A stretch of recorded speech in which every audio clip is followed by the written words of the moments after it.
The emergency beacon cut through the silence of the Terran research vessel Wandering Star like a knife. Captain Sarah Chen dropped her coffee mug, the ceramic shattering against the deck as the bridge erupted in controlled chaos. The distress signal originated from the Kepler 442 system, deep in what the Galactic Council had designated as a protected zone, territory belonging to the Zephyrian Empire. "Ma'am, the signal is coming from a Zephyrian transport," reported Lieutenant Torres, her fingers dancing across the holographic interface. "Multiple life signs detected, but they're fading fast." Sarah's jaw tightened. The Zephyrians were proud, reptilian beings who valued strength above all else. They had barely tolerated humanity's inclusion in the Galactic Council, viewing humans as soft, emotional creatures unfit for the harsh realities of space. The idea of a Zephyrian ship calling for help was almost unthinkable. "Time to intercept?" Sarah asked, already knowing the answer would complicate everything. 18 hours at maximum burn," Torres replied. "But Captain, entering Zephyrian space without permission could be seen as an act of aggression. The Council specifically forbade." "I know what the Council said," Sarah interrupted, studying the tactical display. The transport was drifting near a massive gas giant, its readings sporadic and weak. Whatever had happened, it was bad. But there are lives at stake. Her first officer, Commander Rodriguez, stepped closer. "Sarah, think about this. The Zephyrians have made it clear they don't want our help. If we show up uninvited, especially in their territory, it could spark an incident that makes the border wars look like a minor disagreement." Sarah closed her eyes for a moment, weighing the options. Humanity had fought hard for their place in the galactic community. Their reputation as peacekeepers and rescuers had earned them respect from many species, but the Zephyrians remained stubbornly hostile. Still, the distress signal painted a clear picture of desperation. "Set course for the Kepler system," she ordered. "Maximum burn, and send a message to Zephyrian Command informing them of our intentions." Rodriguez opened his mouth to protest, but Sarah's expression silenced him. She had that look in her eyes that her crew had learned to recognize, the one that meant she'd rather ask for forgiveness than permission. The journey took them through 3 jump gates and across 2 sectors of disputed space. Each hour that passed brought news that made the situation worse. The Zephyrian transport had been attacked by something the Council databases couldn't identify. The energy signatures were unlike anything on record: chaotic, destructive, and seemingly alive. When they finally dropped out of hyperspace near Kepler 442b, the sight that greeted them defied explanation. The Zephyrian transport hung in space like a broken toy, its hull scarred by massive claw marks that seemed to pulse with an eerie bioluminescence. But that wasn't the most disturbing part. Surrounding the crippled vessel were creatures that seemed to be made of living shadow and starfare. They moved through the vacuum of space as if it were water, their forms shifting and changing with each passing moment. Some resembled massive serpents with crystalline eyes. Others appeared as writhing masses of tentacles covered in mouths that glowed with internal fire. "What in God's name are those things?" whispered Torres. "Unknown hostiles," reported the tactical officer. "I'm reading massive energy signatures from each creature. They appear to be feeding on the transport's hull." Sarah studied the readings with growing concern. The creatures weren't just attacking the ship. They were consuming it, somehow converting the metal and energy into more of themselves. It was like watching a virus multiply, but on a scale that defied physics. "Life signs aboard the transport?" she asked. "Minimal but present. I'm detecting several Zephyrian adults and—" Torres paused, her face going pale. "Captain, there are smaller life signs, much smaller. I think there are children aboard that ship." The bridge fell silent. Everyone knew how the Zephyrians felt about their young. Cubs were considered sacred, the future of their warrior culture. The idea of Zephyrian children trapped aboard a dying ship surrounded by nightmare creatures was enough to make even the most hardened space veteran feel sick. "Options?" Sarah asked her tactical officer. "Limited, ma'am. Our weapons might damage the creatures, but there's a good chance we'd also damage the transport. And with children aboard," he shook his head, "it's too risky." Sarah stared at the tactical display, her mind racing. The creatures showed no interest in the Wandering Star yet, but that could change at any moment. Standard protocol would be to contact the nearest military fleet and wait for backup. But by then, everyone aboard the transport would be dead. "There has to be another way," she muttered. What do we know about these things? How do they hunt? What drives them? The science officer, Dr. Emily Watson, had been quietly analyzing the creatures since their arrival. She looked up from her console with excitement and terror in equal measure. Captain, I think I know what we're dealing with. The energy patterns, the way they move and feed. These match theoretical models for void wraiths. I thought those were just stories, Rodriguez said. So did I, Watson replied. But if I'm right, these creatures are drawn to strong emotional emanations. Fear, desperation, pain, it's like a dinner bell to them. The more terrified their prey becomes, the stronger and more numerous they grow. Sarah felt a chill run down her spine. So the people on that ship are making the situation worse just by being afraid, Watson confirmed. Every moment of terror is feeding these things, making them more dangerous. The tactical situation was clear now. The Zephyrians aboard the transport were trapped in a nightmare feedback loop. Their fear was literally feeding the monsters that hunted them, making rescue nearly impossible. Any attempt to help would likely trigger a feeding frenzy that would destroy everyone. Unless, Sarah said slowly, an idea forming. What if we changed the emotional signature? What if instead of fear we gave them something else to feed on? Watson frowned. What do you mean? You said they feed on emotional emanations. Fear makes them stronger, but what about other emotions? Joy, hope, determination? Sarah turned to her crew. What if we could show them that we're not afraid? Captain, Rodriguez said carefully, that's a hell of a gamble. If you're wrong, we'll just be giving these things more prey. Sarah looked back at the tactical display, watching the creatures continue their slow consumption of the transport. Somewhere aboard that ship, children were waiting for rescue that might never come. The Zephyrians had never asked humanity for help, had never even acknowledged that humans might be capable of providing it. But that didn't matter, not to Sarah and not to her crew. Dr. Watson, I need you to monitor the creatures' behavior patterns. Look for any changes in their feeding or movement when we approach. She turned to the helm. Take us in slowly. All hands to rescue stations. Ma'am, Torres said quietly, what if this doesn't work? What if we just make things worse? Sarah smiled grimly. Then we'll make sure those children know that someone tried, that someone came for them when they needed help most. The wandering star began its approach toward the nightmare surrounding the Zephyrian transport. As they drew closer, the creatures seemed to sense their presence. Several of the larger shadow serpents turned toward them, their crystalline eyes glowing brighter.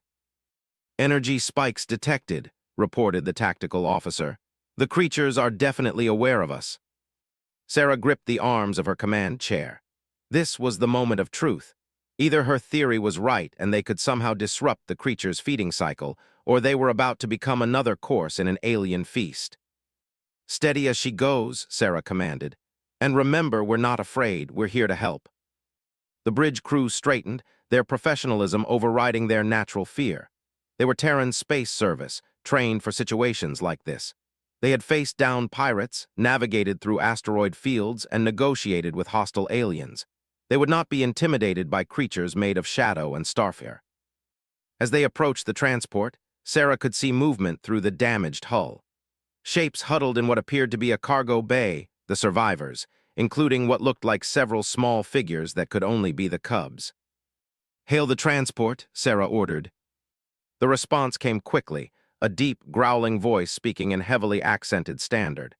Human vessel, you must leave this place immediately. These creatures will destroy you as they have destroyed us. This is Captain Sarah Chen of the Terran vessel Wandering Star. We're here to render assistance. A pause, then. You cannot help. These demons feed on fear itself. They grow stronger with each moment we remain alive to feel terror. Leave now before you share our fate. Sarah looked at her crew, seeing the determination in their faces. They had come this far. They wouldn't turn back now. Negative, Zephyrian vessel. We're not leaving without you. She smiled, and somehow her crew could hear it in her voice. Besides, who said anything about being afraid? The creature nearest to their ship suddenly recoiled, its form flickering like a bad hologram. Dr. Watson's console erupted in readings. Captain, she called out excitedly. The creature's energy pattern just fluctuated. When you spoke, when you projected confidence instead of fear, it actually weakened the thing. Sarah's grin widened. Maybe, just maybe, they had found these monsters' weakness.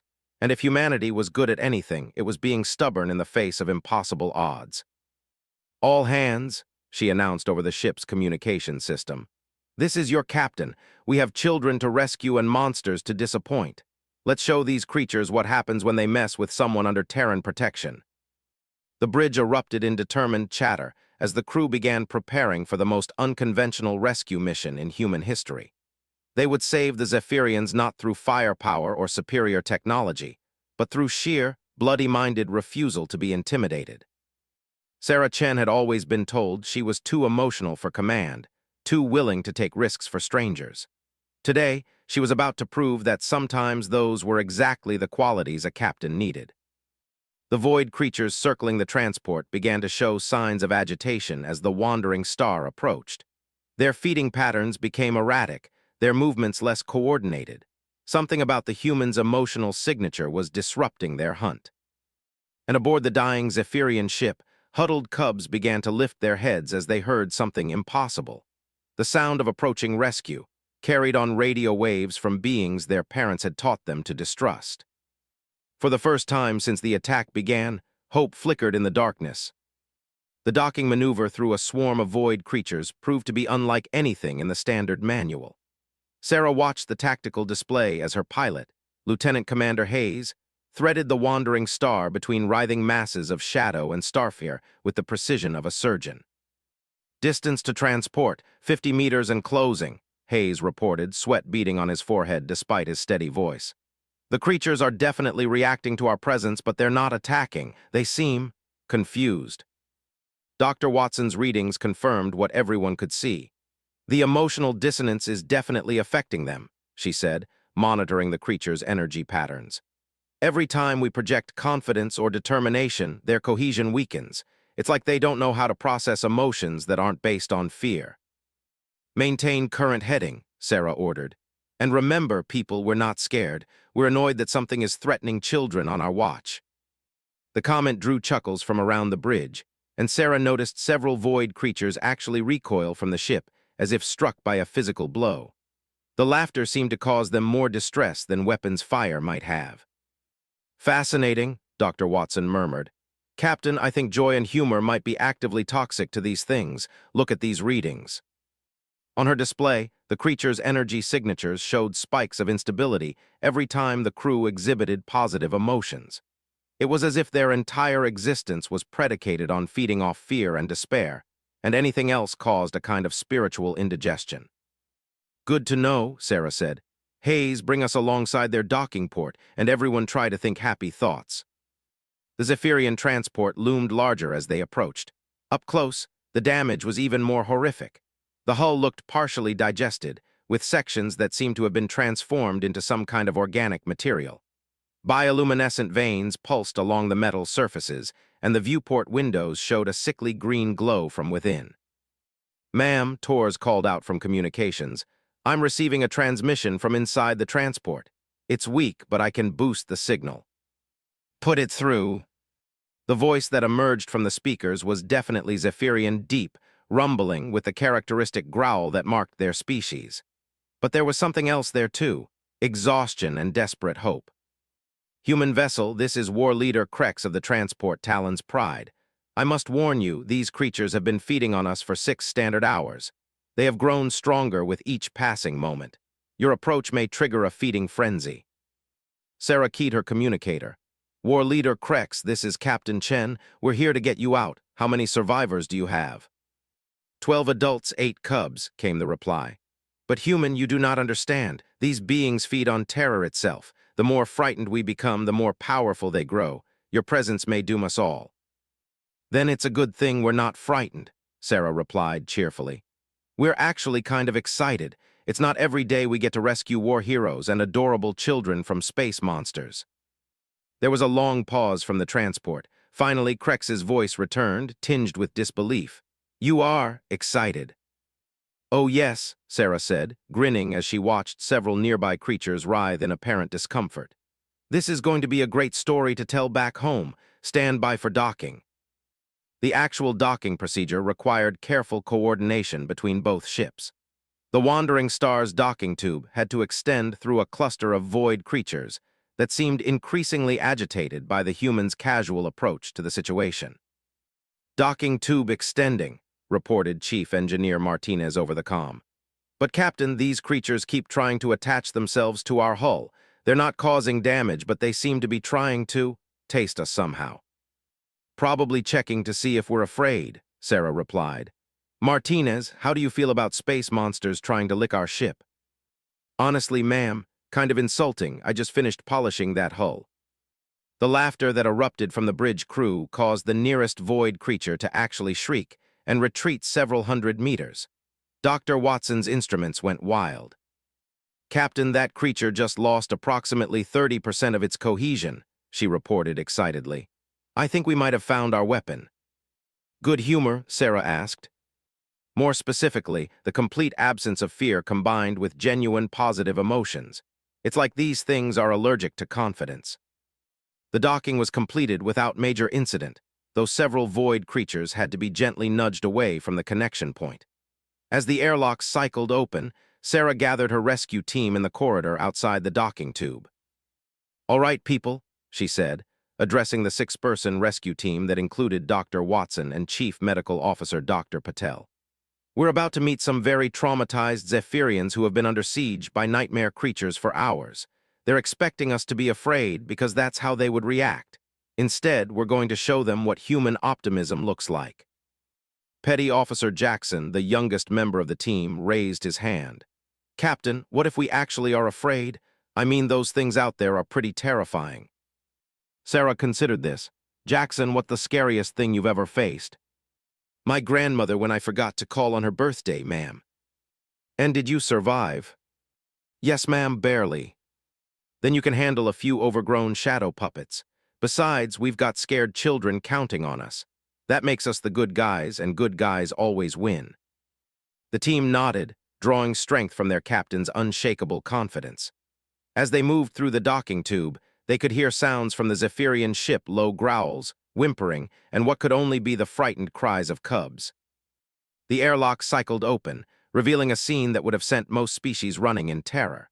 The Zephyrian transport's corridors were partially transformed by the void creature's influence.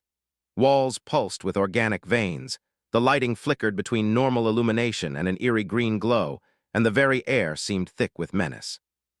Standing in the corridor was war leader Krex, a massive Zephyrian warrior whose scales bore the scars of a dozen battles.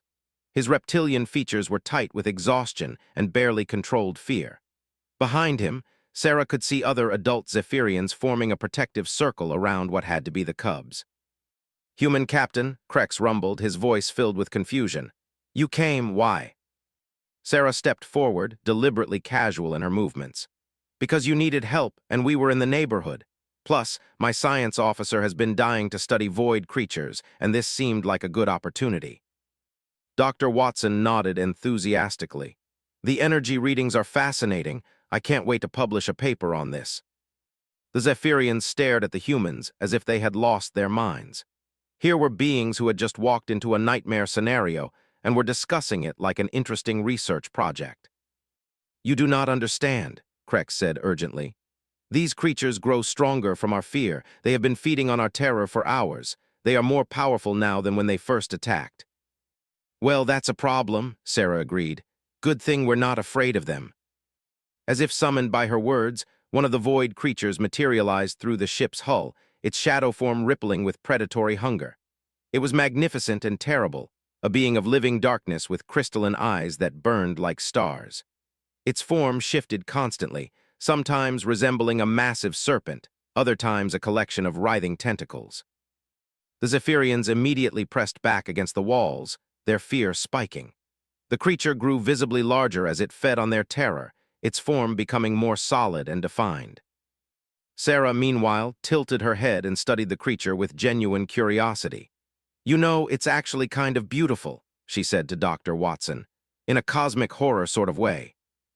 The void creature paused, its advance faltering as if confused by her reaction. The bioluminescence is particularly interesting, Dr. Watson agreed, pulling out her scanner. The way it processes emotional energy into physical matter suggests a completely novel form of metabolism. The creature's form began to flicker, its solid appearance becoming less stable. You're right, Sarah said, stepping closer to get a better look. And look at how it moves. There's an almost artistic quality to the way it shifts through different configurations. The Zephyrians watched in amazement as the void creature actually began to retreat, its form becoming translucent and unstable. The humans were treating it not as a monster to be feared, but as a curious specimen to be studied. One of the cubs, a small Zephyrian with bright green scales, poked his head out from behind the protective circle of adults. "Why aren't you scared?" he asked in a tiny, trembling voice. Sarah crouched down to the cub's eye level, maintaining her friendly expression even as the void creature continued its confused retreat. "Because being scared wouldn't help you," she said simply. "And helping you is what we're here for." The cub's eyes went wide. "You came just to help us." "Of course, that's what friends do." "But we're not friends," the cub said, confused. "Zephyrians and humans aren't supposed to be friends." Sarah smiled. "Says who, you seem pretty friendly to me. What's your name?" "Zix," the cub replied shyly. "Well, Zix, I'm Captain Chen, and these are my crew. We're here to take you somewhere safe." War Leader Krex watched this exchange with growing amazement. The void creature that had been terrorizing them for hours was now retreating, its form barely visible as it fled from the humans' casual dismissal of its threat. "How?" he asked. "How do you show no fear?" Dr. Patel, the ship's medical officer, looked up from where she was examining one of the injured Zephyrians. "With respect, War Leader, why would we be afraid? We're trained for situations like this." "Situations like this?" Krex rumbled. "You have faced void creatures before." "Well, no," Dr. Patel admitted. "But we've faced pirates, hostile aliens, solar flares, engine failures, and food poisoning from Martinez's cooking. At a certain point, you realize that panicking doesn't solve problems. Action does." Another cub poked her head out, this one with silver scales that caught the flickering light. "Are you really going to save us?" "That's the plan," Sarah confirmed. "Though I have to warn you, our ship doesn't have any Zephyrian food. You might have to try human cuisine for a few days." The cub's eyes went wide with excitement rather than fear. "Human food? Is it true that you eat plants that are still alive?" "Some of them," Dr. Watson said, laughing. "We call them salads. They're actually quite good." As the humans continued their casual conversation with the cubs, more void creatures began to appear throughout the ship. But instead of growing stronger, they seemed confused and disoriented. Their feeding mechanism was based on fear, and these strange beings from Earth weren't providing any. "This is remarkable," Dr. Watson murmured, taking readings as a particularly large void creature materialized near them, only to immediately begin retreating. "Their entire existence seems predicated on fear-based emotions. When confronted with genuine calm and positive emotions, they literally don't know how to function." War Leader Krex stepped closer to Sarah. "Human Captain, I must ask, how do your people maintain such composure in the face of certain death?" Sarah considered the question seriously. "I don't think it's about composure," she said finally. "I think it's about perspective. These creatures are scary, yes, but you know what's scarier? The thought of leaving children in danger because we were too frightened to help." She gestured to the cubs, who were now chattering excitedly about the prospect of trying human food and seeing a human starship. "Look at them. They're not thinking about the monsters anymore. They're thinking about adventure and new experiences. That's what we're giving them, hope instead of fear." Krex's reptilian features softened as he watched his cubs interact with the human rescue team. For the first time in hours, they were acting like children instead of terrified prey. "Your species," he said slowly, "is very strange." Sarah grinned. "We get that a lot. Now, let's get everyone aboard our ship before these creatures figure out what we're doing." The evacuation proceeded with surprising efficiency. The void creatures, deprived of their primary food source, began to disperse throughout the ship in search of easier prey. Several attempted to follow the group toward the docking tube, but each time they encountered the humans' unwavering confidence, they retreated further. As the last of the Zephyrians passed through the airlock into the wandering star, Sarah took one final look at the transformed transport.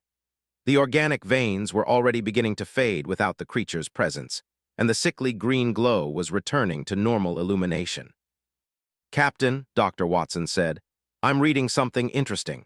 The void creature's energy signatures are becoming increasingly unstable.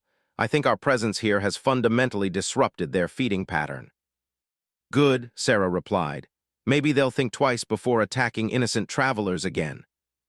As they sealed the airlock behind them, they could hear the cubs chattering excitedly in the corridor beyond, asking their parents 100 questions about humans and human ships, and whether they really did eat plants that were still alive.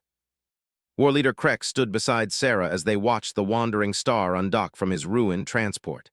"Captain Chen," he said quietly, "I owe you and your crew a debt that can never be repaid." Sarah shook her head. "No debt necessary. This is what people do for each other." "Your people, perhaps," Krex replied. "We Zephyrians have always believed that strength comes from conquest and dominance, but today I have learned that sometimes the greatest strength is the willingness to help those who cannot help themselves." Through the viewport, they watched as the void creatures continued their confused dispersal, their forms becoming increasingly translucent as they drifted away from the transport. Without fear to feed on, they seemed to be literally fatting away. "Well," Sarah said cheerfully, "I'd say this rescue mission was a complete success. Now let's get these children some dinner and find out if they really do want to try salad." The Wandering Stars mess hall had never hosted Zephyrian children before, and Chief Petty Officer Martinez was discovering that cubs were far more curious about human food than their warrior parents had ever been. 8 small reptilian faces peered over the table edges, watching with fascination as he prepared what he optimistically called interspecies friendly cuisine. "Is it true that humans eat frozen water for pleasure?" asked Zix, the green-scaled cub who had been first to warm up to the human crew. "Ice cream," confirmed Dr. Watson, who had appointed herself unofficial translator between species. "Though technically it's frozen milk and sugar, not just water." The silver-scaled cub, whose name Sarah had learned was Kira, wrinkled her nose in confusion. "But why would you freeze food? Doesn't that make it harder to digest?" "Not if you eat it fast enough," Martinez called from the kitchen area. "Though I suppose that depends on whether you can handle brain freeze." "Brain freeze?" War Leader Krex looked alarmed. "Your food attacks the mind." The humans exchanged amused glances. Captain Chen settled into a chair across from the adult Zephyrians, nodding how they still maintained defensive postures despite being safely aboard the human vessel. Old habits died hard, especially among a warrior species. "It's just a temporary sensation," she explained. "Perfectly harmless, though Martinez's cooking has been known to cause other kinds of mental distress." "Hey," Martinez protested good-naturedly. "My grandmother's recipes have never killed anyone, mostly." The cubs giggled at the human interaction, while their parents looked increasingly bewildered. Zephyrian military protocol didn't include much humor, and the idea of joking about potentially dangerous food seemed to violate every principle of proper survival behavior. Dr. Patel had finished her medical examinations of the Zephyrians and joined the group, carrying her diagnostic pad. "Everyone checks out fine," she reported. "A little dehydration, some stress-related fatigue, but nothing serious. Though I have to say your physiology is remarkable. Your stress response systems are incredibly efficient." "Efficient for what?" asked Subcommander Vax, Krex's second-in-command. "For surviving in hostile environments where fear is a useful survival tool," Dr. Patel explained. "Your bodies produce massive amounts of adrenaline-equivalent compounds when threatened, which enhances physical performance dramatically. It's actually quite impressive." "But not useful against void creatures," Krex observed grimly. "Actually, that's what I wanted to discuss with you," Dr. Watson interjected, pulling up her readings on a portable display. "Your fear response was exactly what those creatures needed to survive. They're essentially emotional parasites, but they've evolved to prey on species with strong fear responses."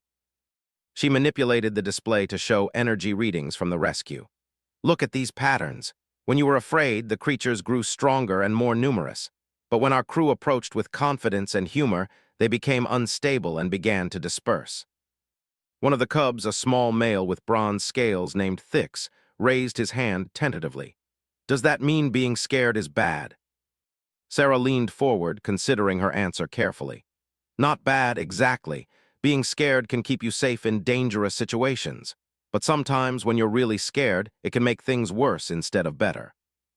Like when I was scared of the dark and kept imagining monsters in my sleeping chamber," Zix asked. "Exactly like that," Sarah confirmed. Sometimes the monsters we imagine are scarier than anything real. War Leader Krex shifted uncomfortably. You speak of fear as if it can be controlled. For a warrior, fear is either conquered or it conquers you. But what if you didn't have to conquer it? Dr. Patel suggested. What if you could just acknowledge it and choose not to let it control your actions? Martinez emerged from the kitchen carrying several trays of food that smelled surprisingly good. Okay, everybody, dinner is served. We've got Terran-style protein with synthetic vegetables, and for dessert, actual ice cream. The cubs' eyes went wide with excitement, but their parents looked skeptical. Zephyrian cuisine consisted mainly of raw meat and mineral supplements. The idea of eating prepared foods was foreign to them. Kira was the first to try a bite, her small tongue darting out to taste the protein. Her eyes lit up immediately. "It's warm," she exclaimed, "and it tastes like sunshine." "Sunshine has a taste?" Thix asked, immediately reaching for his own portion. "Martinez's cooking does," Sarah said with a straight face. "We've never been able to figure out how he does it." As the cubs began eating with enthusiasm, their parents watched nervously.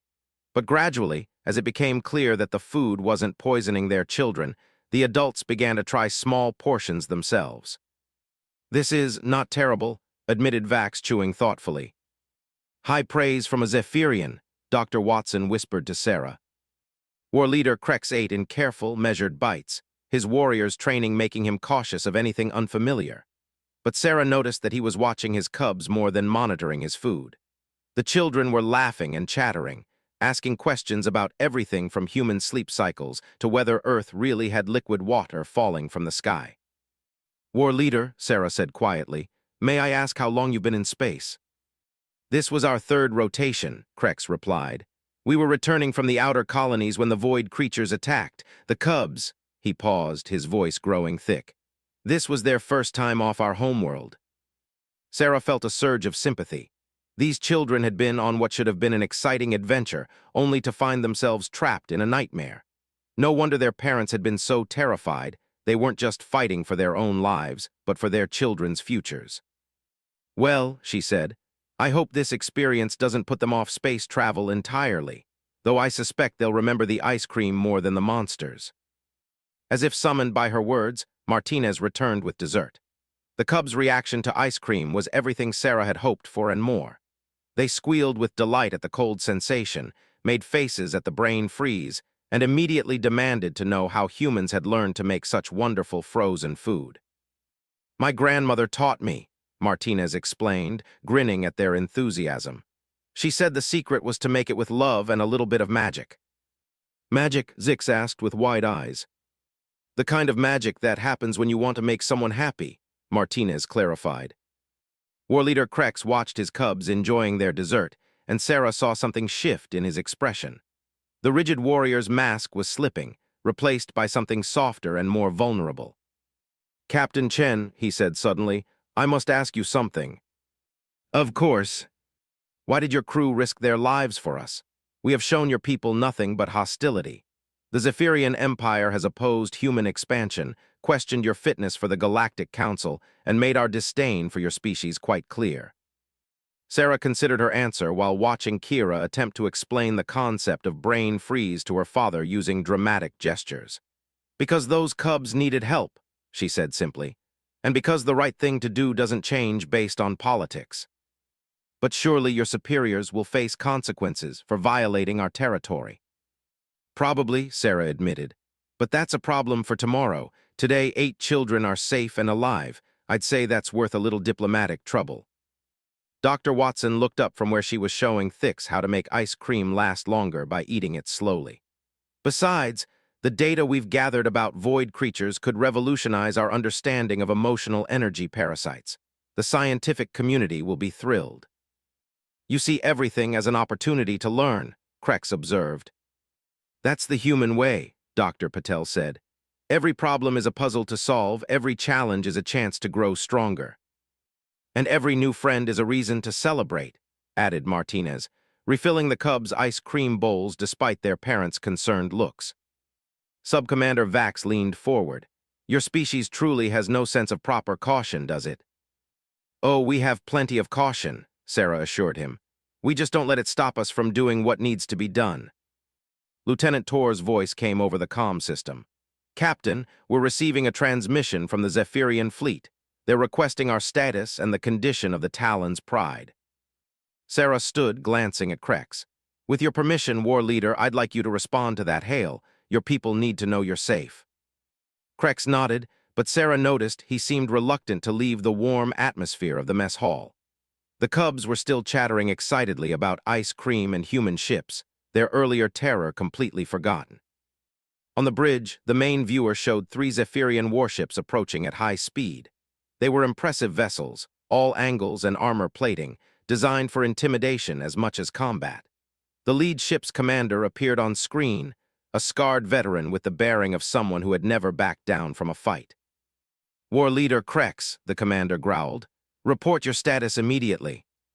Fleet Commander Drac, Krex replied formally.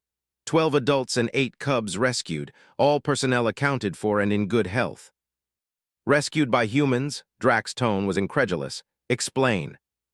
Sarah stepped into view of the communications pickup. Fleet Commander, I'm Captain Chen of the Terran vessel Wandering Star. We responded to your transport's distress signal and rendered assistance. Drac's reptilian features darkened. You violated our territorial boundaries without permission. Yes, sir, I did, Sarah replied without hesitation. Children were in danger. The simple statement seemed to catch Drac off guard. He had clearly prepared for excuses or justifications, not a straightforward admission. The creatures that attacked us, Krex interjected, were unlike anything in our databases. The humans' intervention was effective. Effective how? Dr. Watson moved into view, her scientific enthusiasm overriding diplomatic protocol. The void creatures were emotional parasites that fed on fear-based responses. Human crew psychology proved to be naturally resistant to their feeding mechanisms, which allowed us to disrupt their predation cycle and facilitate evacuation. Drax stared at the screen for a long moment. You are telling me that human emotional instability defeated creatures that overwhelmed Zephyrian warriors? Not instability, Sarah corrected. Resilience. We don't allow fear to paralyze us when there are people who need help. From somewhere behind them came the sound of cubs laughing, followed by Martinez's voice explaining the finer points of ice cream flavor combinations. Drax's expression grew even more confused. Are those cubs laughing? Yes, sir, Krex replied. The human crew has been very kind to the children. They're teaching us about human food, Zix's voice piped up from the corridor. Did you know they eat plants that are still alive? Drac looked as if he might be having some kind of systems error. War Leader Krex, you will transfer your people to the fleet immediately for proper debriefing and medical evaluation. Sarah felt the cubs' disappointment even from the bridge. She had grown fond of the small Zephyrians during their short time aboard, and she suspected the feeling was mutual. Of course, she said, but if I may make a suggestion, perhaps some of your crew might be interested in learning about our anti-void creature protocols. This won't be the last time these creatures are encountered. Drac considered this. You would share tactical information with the Zephyrian fleet. Information that could save lives? Absolutely. War Leader Krex stepped closer to the communication pickup. Fleet Commander, I would like to formally request that Captain Chen and her crew be recognized as honored allies of the Zephyrian Empire. The bridge fell silent. Sarah could hear her own heartbeat in the sudden quiet. Drac's voice, when it came, was carefully controlled. War Leader, such recognition requires approval from the High Council. Then I will personally present the case to the High Council, Krex replied. These humans risked their lives to save Zephyrian children. They showed courage when we could not, and kindness when they had no obligation to do so. And they make really good ice cream, added Kira's voice from somewhere in the background. Despite himself, Drac's mouth twitched slightly. Ice cream. Frozen dessert made with milk and sugar, Dr. Watson explained helpfully. The cubs are quite fond of it. I see, Drac composed himself. Captain Chen, you and your crew will accompany the fleet to Zephyrian space for formal debriefing. Your ship will be granted safe passage and diplomatic immunity during this process. Sarah inclined her head. Thank you, Fleet Commander. We appreciate your hospitality. As the transmission ended, Sarah found herself surrounded by her crew. They had all heard the exchange, and she could see the pride in their faces. "Well," she said, "it looks like we're going to make some new friends after all." From the mess hall came the sound of Cubs pestering Martinez for more ice cream and asking when they could see the engine room. Despite the political complications ahead, Sarah couldn't help but smile. Sometimes the best diplomacy happened over a shared meal and a genuine desire to help others. And sometimes, the most important battles were won not with weapons, but with simple human kindness and the refusal to let fear control your actions. The wandering star adjusted course to accompany the Zephyrian fleet toward their home system, carrying aboard 8 excited Cubs who had discovered that humans made excellent friends and even better ice cream. The Zephyrian homeworld of Craxus hung in space like a jewel of amber and gold, its surface marked by massive canyon cities and towering spire forests that gleamed in the light of twin suns. Sarah had studied images of the world before, but seeing it in person from the bridge of the wandering star was breathtaking. "It's beautiful," Dr. Watson breathed, taking readings from her science station. "The atmospheric composition is fascinating, much higher oxygen content than Earth standard." "Makes sense," Dr. Patel commented. "Explains why Zephyrians are so physically robust. Their cardiovascular systems are built for high-performance environments." Lieutenant Torres looked up from communications. "Captain, we're receiving approach vectors from Craxus Control. They're directing us to the diplomatic landing facilities in the capital city." Sarah nodded, but her attention was drawn to the excited chatter coming from the observation deck, where the Cubs had spent most of the 3-day journey to the Zephyrian system. They were pressed against the viewports, pointing out landmarks and explaining the geography to their new human friends. "That's the Great Canyon where my clan lives," Zix was saying excitedly. "And look, you can see the warrior academies from here." "The pyramid-shaped buildings?" Martinez asked, leaning over to get a better view. "Those are the training grounds," confirmed Kira. "When I'm old enough, I'm going to learn to be a warrior just like my father." "What about you, Thix?" Dr. Watson inquired. "What do you want to be when you grow up?" The bronze-scaled Cub considered this seriously.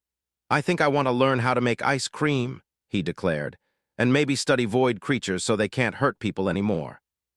War leader Krex, who had been standing quietly at the edge of the group, moved closer to Sarah.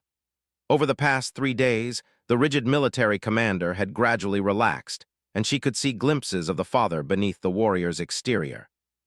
"Captain," he said quietly, "I must warn you about what awaits us planetside. The High Council is traditional in their thinking. They may not understand what your crew did for us." "What do you mean?" Sarah asked. "Zephyrian culture values strength, independence, and the ability to overcome challenges through force of will. The concept of accepting help from outsiders, especially from a species we have long considered weak, goes against everything we have been taught." Sarah watched Krex's Cubs chattering with her crew members, their natural curiosity and friendliness a stark contrast to their parents' formal reserve. "But things change, don't they? Especially when you have new experiences that challenge old assumptions." "Perhaps," Krex said doubtfully, "but change comes slowly to my people. The Council may view your rescue as evidence of our weakness rather than your strength." Dr. Patel joined the conversation, carrying her medical scanner. "Speaking of change, I've been monitoring the stress levels of your entire group since we arrived. The difference is remarkable." "What do you mean?" Krex asked. "Your biochemical markers show that all of you, adults and Cubs alike, have significantly reduced stress hormone levels compared to when we first rescued you. Whatever fear conditioning the void creatures induced, it's been gradually neutralized by your time aboard our ship." Krex frowned. "Fear conditioning." "The creatures didn't just feed on your fear," Dr. Watson explained, joining the group with her latest research findings. "They actually modified your neural chemistry to produce more fear responses. It's a remarkably sophisticated form of psychological manipulation. But exposure to our crew's emotional patterns seems to have acted as a kind of therapy," Dr. Patel continued. "The Cubs especially have shown dramatic improvement. They're exhibiting normal childhood curiosity and confidence levels instead of the hypervigilant patterns typical of trauma survivors." Sarah looked at the children, who were now playing some sort of game involving guessing human words while Martinez attempted to pronounce Zephyrian names. They looked happy, relaxed, and completely unafraid. "How long before we land?" she asked Tors. 30 minutes to atmospheric entry, ma'am." "Good, that gives us time to prepare." Sarah turned to address the entire group. "Listen up, everyone. We're about to land on Craxus, and it's going to be a bit different from what you might expect." The cubs gathered around, their faces bright with excitement. The adults moved closer as well, though they maintained their characteristic defensive postures. "From what war leader Krex has told me, Zephyrian society places a lot of emphasis on strength and independence. They might not understand why we helped you, because helping others isn't always seen as the right thing to do in warrior cultures." Zix raised her hand, "But why wouldn't helping be the right thing?" "Because some cultures believe that accepting help makes you weak," Sarah explained gently. "They think that if you can't solve your problems by yourself, you don't deserve to survive." "That's stupid," declared Thix with the brutal honesty of childhood. "When my clutch brother fell in the river, I helped pull him out. That didn't make him weak, it made him safe." War leader Krex looked startled by his son's comment. "Thix, family helping family is different from accepting aid from strangers." "But why?" Kira asked. "If someone needs help and you can help them, shouldn't you help them?" "Yeah," agreed Zix. "Captain Chen helped us when we needed help, and now we're friends.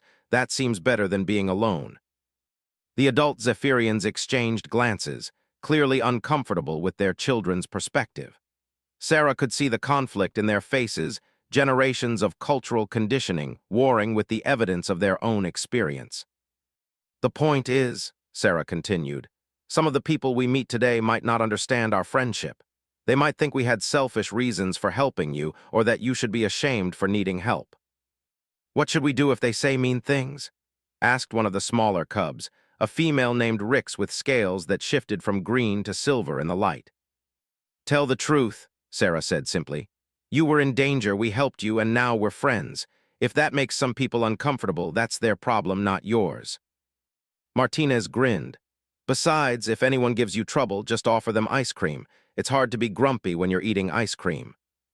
The cubs giggled, but Sarah noticed that the adult Zephyrians looked increasingly tense as they approached their homeworld. She suspected that war leader Krex was downplaying how difficult the upcoming meetings might be. As the wandering star entered Craxus's atmosphere, the view outside transformed from stars to swirling clouds to the incredible cityscape below. The Zephyrian capital was a marvel of engineering, built into and around massive natural canyon formations. Gleaming spires rose from the canyon walls, connected by graceful bridges that spanned gaps hundreds of meters wide. "It's like a fairy tale city," Dr. Watson murmured. "Fairy tale?" asked Kira. "Human stories about magical places," Martinez explained. "Your city looks like the kind of place where heroes go on great adventures." The cubs pressed against the viewports as their ship descended toward a landing platform carved into the canyon wall. Below them, Sarah could see crowds gathering. Clearly, news of their arrival had spread. "Captain," Tors reported from the bridge, "I'm receiving a priority communication from the surface. The High Council requests your immediate presence upon landing." "Just me?" Sarah asked. "The message specifies you and your senior staff, ma'am." War leader Krex moved to Sarah's side. "Captain, I must accompany you to the council chambers, but I fear they may attempt to minimize the significance of what you did." "Let me guess," Sarah said dryly. "They'll claim that skilled Zephyrian warriors could have handled the situation without help, and that accepting assistance was unnecessary." Krex's expression confirmed her suspicion. "Well," Sarah said cheerfully, "I guess we'll just have to show them how wrong they are." The landing process went smoothly, though Sarah noticed that the cubs grew quieter as they approached the surface. The excitement of returning home was clearly tempered by anxiety about how they would be received.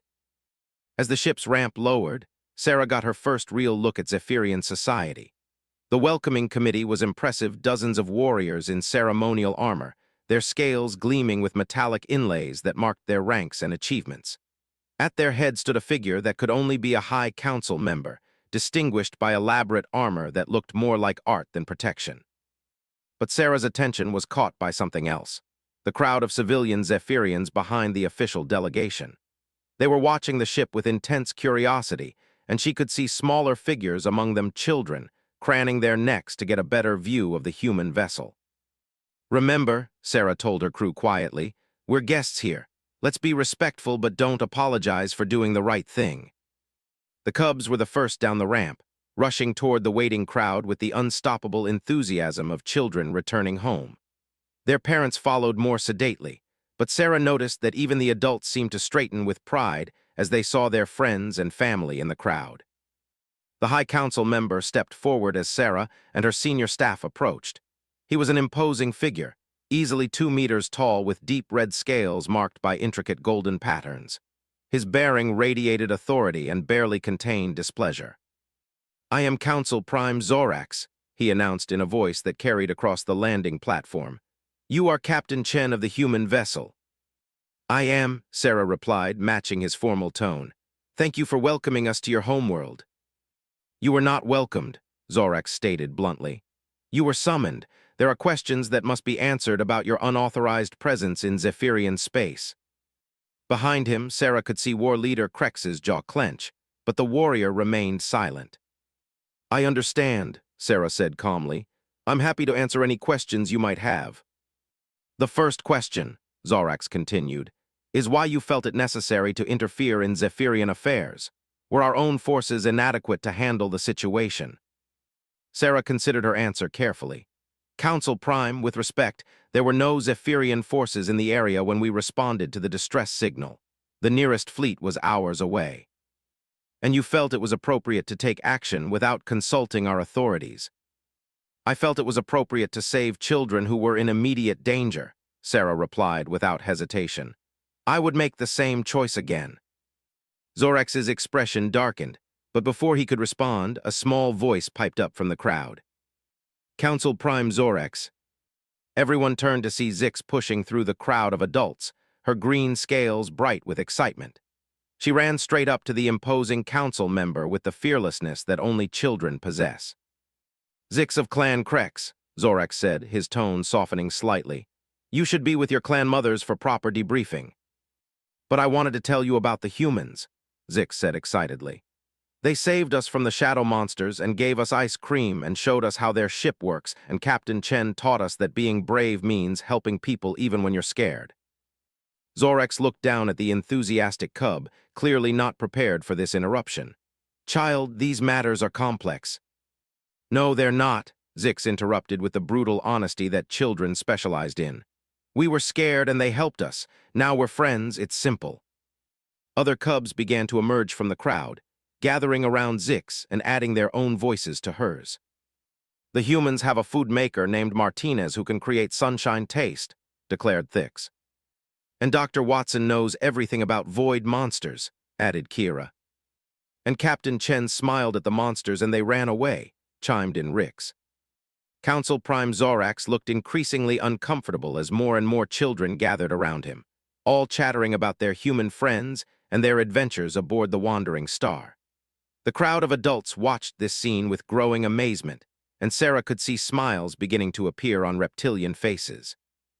"Children," Zorax said firmly, "you will return to your families for proper debriefing. This discussion is not appropriate for cubs." "But why?" Zix asked with genuine confusion. "We're the ones who got saved. Shouldn't we get to say what happened?" War Leader Krex stepped forward, and Sarah could see him making a decision that went against every instinct of his warrior culture.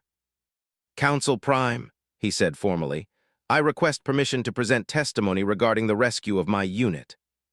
"Permission granted," Zorax replied, clearly expecting a standard military report. Instead, Krex knelt down among the cubs, bringing himself to their eye level. "Tell the Council Prime what happened," he said gently. "Tell them about the humans." And so, in front of the most powerful political body on Kraxus, 8 excited cubs proceeded to give the most enthusiastic and chaotic debriefing in Zephyrian military history, complete with dramatic reenactments of void creature encounters and detailed descriptions of ice cream flavors. By the time they were finished, the crowd of civilians was laughing openly, and even some of the warriors were struggling to maintain their stern expressions. Council Prime Zorax looked as if he had been hit by a very small, very enthusiastic hurricane. "So you see," Zix concluded, The humans are really good friends and they make excellent ice cream, and I think we should keep them. The silence that followed was broken by the sound of someone clapping slowly. Sarah turned to see an elderly Zephyrian female making her way through the crowd, her scales pale with age but her bearing proud and regal. "Clan Mother Vera," War Leader Krex said, standing quickly and bowing respectfully. The elderly female reached the group and studied Sarah with bright, intelligent eyes. "So," she said in a voice cracked with age but strong with authority, "you are the human who taught our cubs to laugh at monsters." "I'm the human who helped them remember that they were braver than they thought," Sarah corrected gently. Clan Mother Vera smiled, showing rows of sharp teeth in what Sarah had learned was an expression of approval among Zephyrians. "A good answer," she said.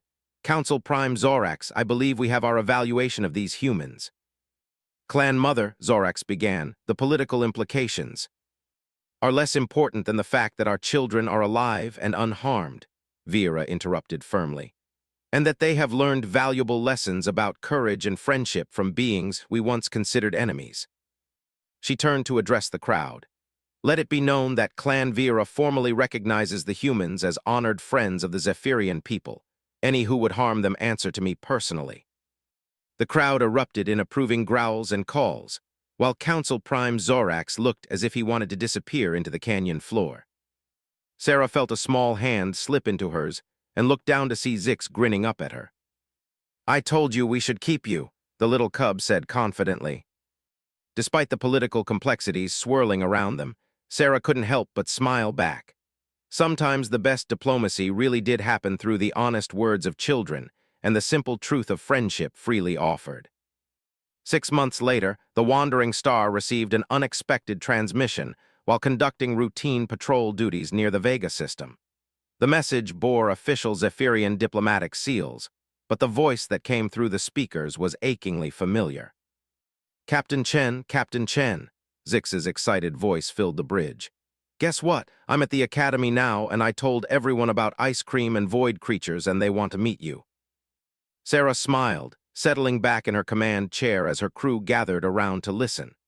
The Cubs had kept in touch regularly since their rescue, sending messages through official diplomatic channels that had gradually evolved into something approaching a formal alliance between humanity and the Zephyrian Empire. "Slow down, Zix," Sarah said into the communicator. "Tell me about the academy." "It's amazing," Zix's voice bubbled with enthusiasm. "They have training courses for everything combat, strategy, engineering, even xenobiology. And Captain Chen, they added a new course to the curriculum because of what happened with the void creatures." Dr. Watson looked up from her science station with interest. "What kind of course?" "Emotional resilience training," came Thix's voice as he apparently wrestled the communicator away from his sister. "They're teaching young warriors how to maintain psychological stability in the face of fear-based attacks." "And ice cream appreciation," added Kira's voice in the background, causing the human bridge crew to burst into laughter. Lieutenant Torres, who had been monitoring the transmission, looked up with a grin. "Captain, I'm also receiving an official communication from War Leader Krex. Apparently, he's been promoted." "Put him through," Sarah ordered. The main viewer flickered to life, showing Krex in what appeared to be a much more elaborate office than before. His armor bore new insignia, and his bearing carried the confidence of someone who had found his place in a changing world. "Captain Chen," he said formally, but Sarah could see the warmth in his reptilian features. "I trust you are well." "Very well, thank you. Congratulations on your promotion. What should I call you now?" "Strategic Commander Krex, Director of Interspecies Cooperation," he replied with what Sarah had learned to recognize as Zephyrian pride. "The High Council has created an entirely new military division focused on collaborative defense strategies. Let me guess, you volunteered for the position." Krex's expression shifted to something that might have been embarrassment. "The Cubs may have influenced my decision. They have been persistent in their advocacy for human Zephyrian friendship." From somewhere off-screen came the sound of excited chatter, followed by the appearance of several familiar scaled faces crowding into view of the communicator. "Tell her about the monument," Zix demanded. "And the cultural exchange program," added Kira. "And the ice cream research project," chimed in Thix. Krex sighed with the long-suffering patience of someone who had spent months dealing with enthusiastic children. "Perhaps it would be easier if I showed you," he said, adjusting his communicator's visual pickup. The view changed to show a public square in what Sarah recognized as the Zephyrian capital. In the center stood an impressive statue depicting a human figure standing protectively over a group of Zephyrian cubs, with void creatures retreating into the shadows around the edges. "The monument to interspecies friendship," Krex explained, "commissioned by popular demand after the cubs, extensively lobbied the civilian population. We gave speeches," Zix announced proudly, "and demonstrations of human food preparation techniques." Sarah stared at the monument in amazement. "Krex, I don't know what to say." "You could say you'll accept our invitation," he replied with carefully controlled hope. "The Council has voted to invite you and your crew to serve as the first official human liaisons to the Zephyrian Academy. Your expertise in psychological warfare and emotional resilience would be invaluable to our training programs." Dr. Watson leaned forward excitedly. "Captain, think of the research opportunities. We could establish formal protocols for dealing with emotional parasites, develop cross-species psychological support systems."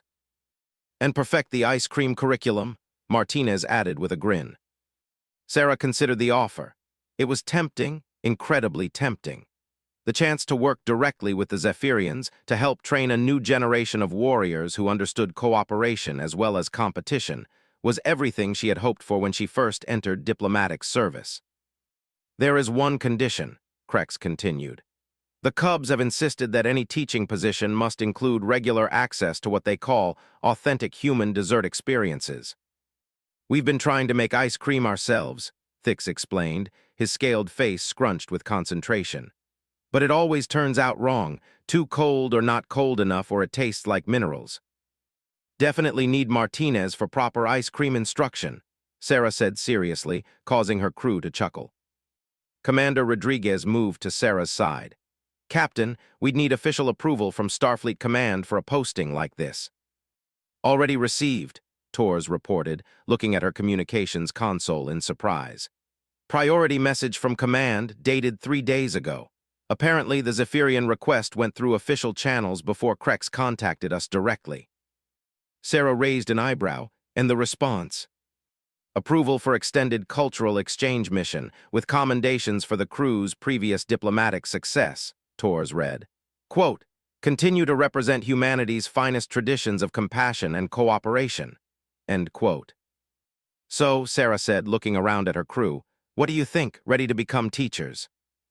"Ma'am," Dr. Watson said with barely contained excitement, "I've been working on a curriculum for cross-species psychological resistance training. This would be the perfect opportunity to field test it. And I've got about a dozen new ice cream recipes I've been wanting to try," Martinez added. "Plus, those cubs need to learn about proper flavor combinations." Dr. Patel nodded thoughtfully. "The medical exchange alone would be invaluable. Zephyrian physiology could teach us a lot about stress response optimization." "Then it's settled," Sarah said, turning back to the communicator. "Strategic Commander Krex, please inform the High Council that we accept their invitation." The cheer that erupted from the Zephyrian end of the communication was loud enough to make the bridge speakers crackle. 8 voices shouted with joy, while Krex's expression shifted to something that looked suspiciously like relief. "Excellent," he said, regaining his composure.